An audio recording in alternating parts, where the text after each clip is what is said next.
पावसाळी अधिवेशनात दाढीवरून भुजबळांची टोलेबाजी। महाराष्ट्राच्या इतिहासात पहिल्यांदाच दाढीवाला मुख्यमंत्री झाला। पांढरी दाढी आणि काळी दाढीच्या प्रभावावरून लगावला टोला।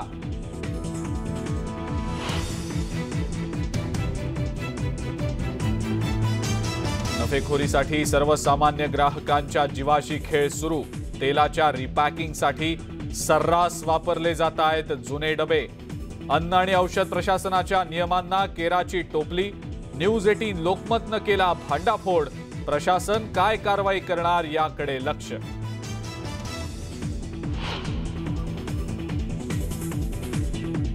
बराक बदलल्याच्या मुद्द्यावरनं नाशिकच्या मध्यवर्ती कारागृहात कैद्यांची पोलीस कर्मचाऱ्याला मारहाण। मारहाणीत पोलीस गंभीर जखमी।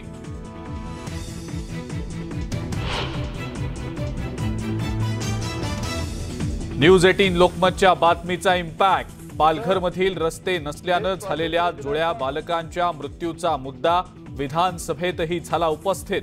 अजित पवारांनी आदिवासी पाड्यातल्या रस्त्यांची मांडली व्यथा।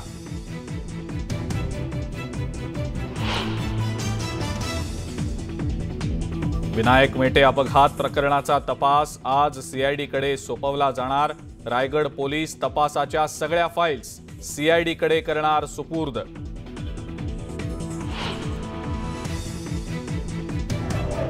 पावसाळी अधिवेशनाच्या दुसऱ्या दिवशी सुद्धा राज्य सरकारच्या विरोधात विरोधक आक्रमक। ईडी सरकार हाय हाय 50 खोके एकदम ओके म्हणत विरोधकांची जोरदार घोषणाबाजी।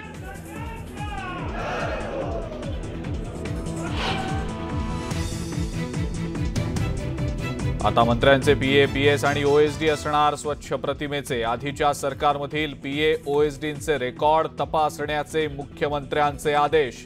मंत्रालयात रेकॉर्ड तपासणीचं काम सुरू।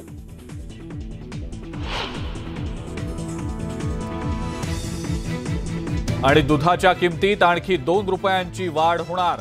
डिझेल आणि पॅकिंगचा कच्च्या मालाच्या किमती वाढल्यानं दरात वाढ करण्याचा खासगी सहकारी दूध संघाच्या बैठकीत झाला निर्णय।